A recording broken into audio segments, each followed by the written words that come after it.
اور بڑی حیرت کی بات تو یہ ہے کہ انسان اپنا برتھ ڈے مناتا ہے. صاحب آج میں 34 سال کا ہو گیا, آج میرا برتھ ڈے ہے. فیس بک پر لوگ لکھتے ہیں بھائی میرا برتھ ڈے ہے, کوئی مجھے وش نہیں کر رہا ہے.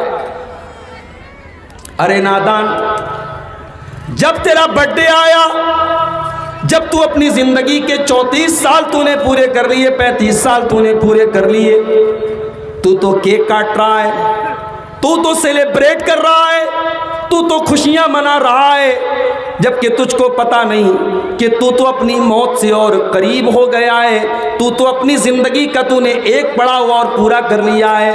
اب تو اپنی موت کے اور قریب ہو گیا ہے. اب یہ خوشی کا مقام نہیں ہے, اب تو یہ غم کا مقام ہے, یہ تو سوچنے کا مقام ہے, یہ تو اپنے آپ کا امتحان لینے کا مقام ہے کہ میری زندگی کے 34 سال پورے ہو گئے, اب میری موت سے میں اور زیادہ قریب ہو گیا.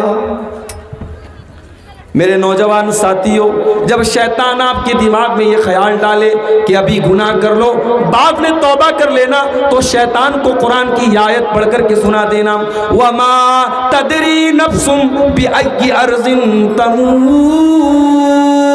کوئی نہیں جانتا وہ کب مرے گا اور کہاں مرے گا, کوئی نہیں جانتا وہ کل کیا کرے گا, کسی کو نہیں پتا کہ کل اس کے ساتھ کیا ہونے والا ہے,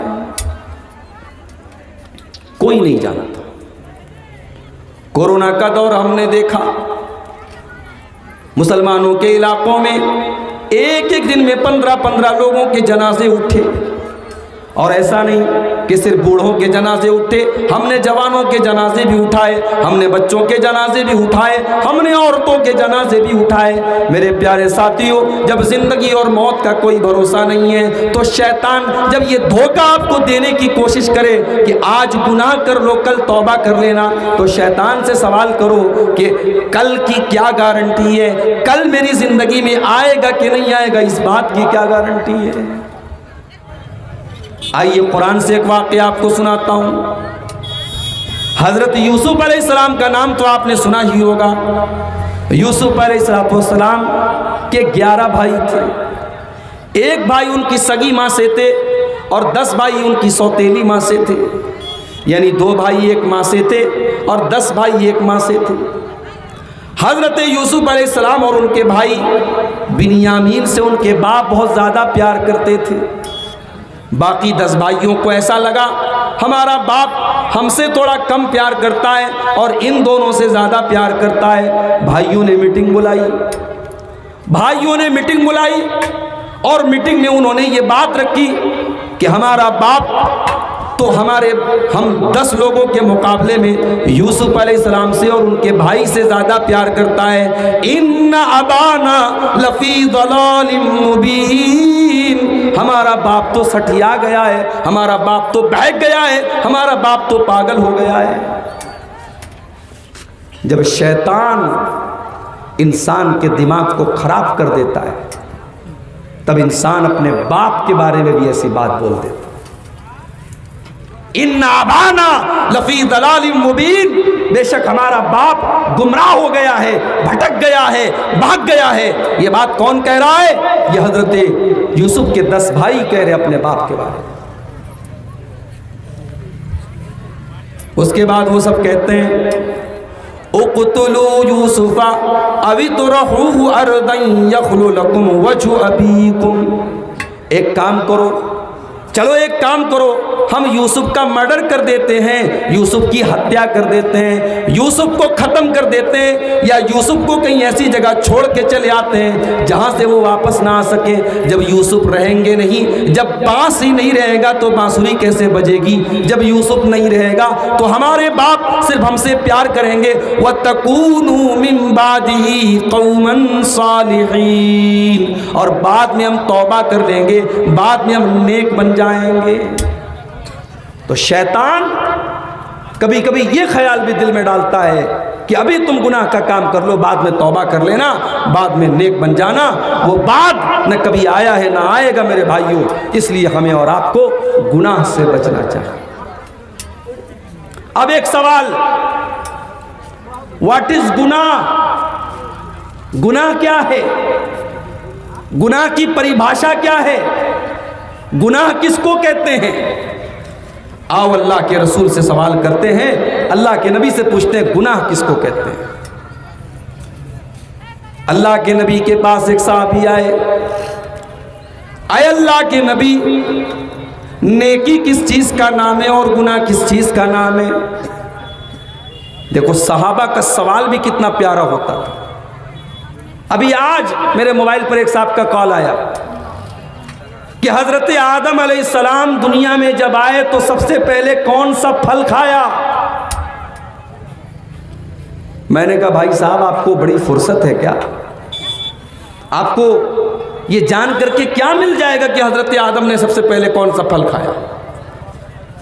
کہا مولوی صاحب آپ کو جواب آتا ہے تو بتا دیجئے ورنہ چھوڑ دیجئے۔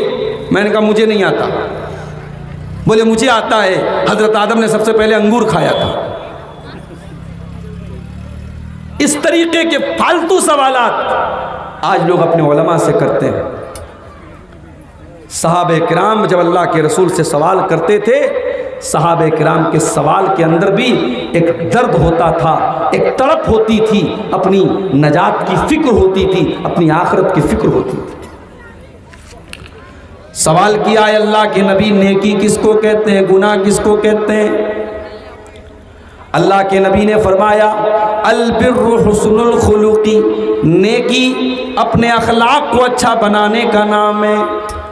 آپ پانچوں ٹائم کے نمازی ہیں، آپ رمضان کا روزہ بھی رکھتے ہیں، آپ اپنے مال کی زکوٰۃ بھی نکالتے ہیں، آپ نے حج بھی کر لیا، آپ نے عمرہ بھی کر لیا، لیکن آپ لوگوں سے جھوٹ بولتے ہیں، آپ وعدہ خلافی کرتے ہیں، آپ بے ایمانی کرتے ہیں، آپ اپنی زبان سے لوگوں کو تکلیف پہنچاتے ہیں۔ آپ نمازی ہیں، آپ روزے دار ہیں، آپ زکوٰۃ دینے والے ہیں، سب کچھ آپ کر رہے ہیں، لیکن اگر آپ کا اخلاق اچھا نہیں ہے، آپ کا کیریکٹر اچھا نہیں ہے، آپ کا چرتر اچھا نہیں ہے، تو آپ نیک نہیں ہیں، آپ شریعت کی نظر میں نیک نہیں ہیں، اچھے نہیں ہیں۔ کیوں؟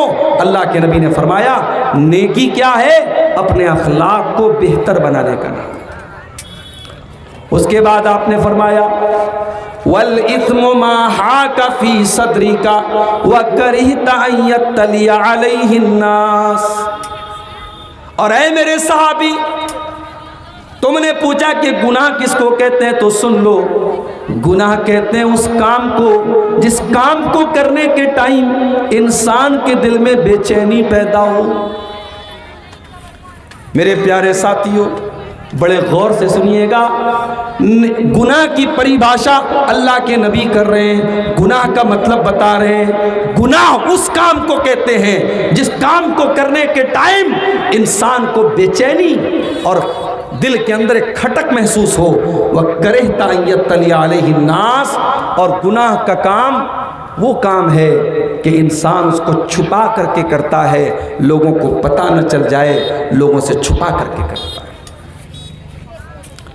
کام وہی ہے، شوہر اپنی بیوی کے ساتھ بھی کرتا ہے، اور کام وہی ہے ایک فاحشہ عورت کے ساتھ بھی ایک انسان کرتا ہے۔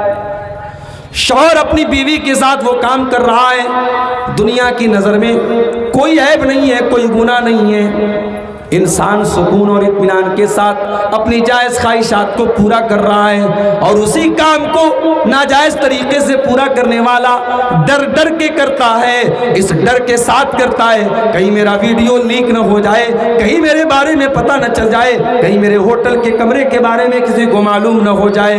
میرے پیارے ساتھیوں، گناہ کا کام اس کام کو کہتے ہیں جس کام کو کرنے کے ٹائم آپ کے دل میں بے چینی پیدا ہو، اور جس کام کو کرنے کے ٹائم آپ کو یہ ڈر ہو کہ لوگوں کو وہ کام پتہ نہ چل جائے۔